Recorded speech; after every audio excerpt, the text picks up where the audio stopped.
മന്നൻ വരവായി, തിരുവോണ നാളിൽ മന്നൻ മാവലി വരവായി. മാവേലിയോ? ആരാ അത്? മഹാബലി അറിയില്ലേ? നമ്മുടെ നാട് ഭരിച്ചിരുന്ന പൊന്നു തമ്പുരാൻ.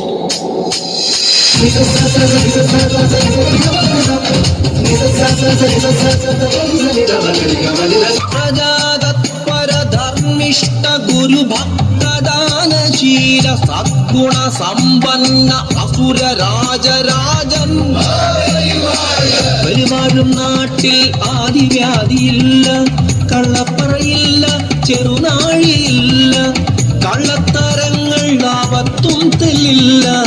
മാനവരെല്ലാരും ഒന്നായി വസിച്ചിടും.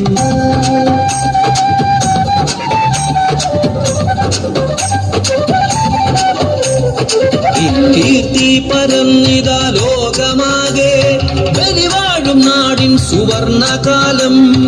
ആശങ്കയാലേ വലഞ്ഞു ദേവർ കുലം, ആശ്രയം തേടി ദേവമാതാവിങ്കൽ.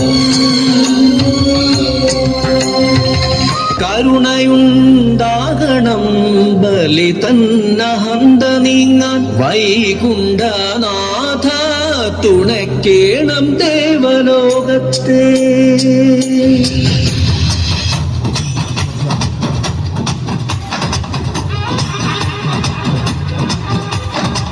സ്വഗാത്ര രൂപനാം ബാലബ്രാഹ്മണനായിത, വൈകുണ്ഠനാഥൻ നവരൂപമേകി അവതാരമായി വന്നിത.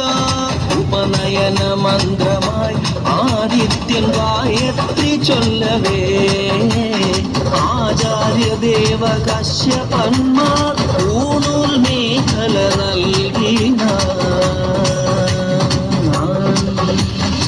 ഔപീന വസ്ത്രാദികളോ ആദിതി മാതാവേകിന. ഛത്രം ലോകാഭിമാനി ദേവിതൻ ദാനമായി നൽകിന. ബ്രഹ്മദേവൻ കമണ്ഡലവും ഗർഭകൾ സപ്ത ഋഷികളും, ജപമാലയേകി സരസ്വതി ഭിക്ഷാപാത്രം കുബേരനും. ഭിക്ഷാന്നമോ ഉമാദേവിയും പൂർണ്ണവതര രൂപമായി, തേജസ്സിൽ വിളങ്ങി വാമനൻ ബലിപരീക്ഷണയാത്രയ്ക്കായി.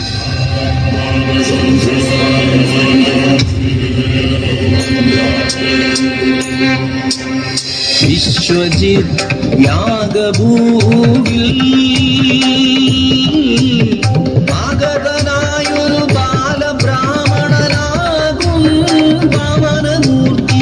യാഗത്തിൻ മൂന്നാം നാൾ ദാനകർമ്മം നൽകിടും ബലിരാജനോടു ചൊല്ലി അന്നേരം ഭിക്ഷയായി നൽകേണം മൂന്നടി മണ്ണ്. ഉള്ളം നിറഞ്ഞു ഞാൻ ദാനമായി നൽകിടാം, കേവലം മൂന്നടി മണ്ണെന്തിനായി ബാലക. നീതിമാനാകും ബലിയാണ് ഞാൻ, മറ്റെന്തിനേക്കാളും വാക്കിനാണ് മൂല്യം. വിശ്വരൂപം പൂണ്ടവാമനബാലൻ, ആകാശം മുട്ടെ വളർന്നു വന്നിടിനാൻ. ഒന്നാം പാദം അളന്നു ആകാശവും,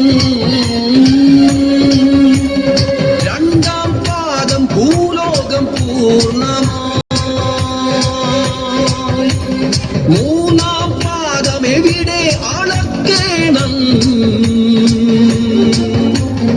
ചൊല്ലുക മന്നവവേദം നടിക്കാതെ.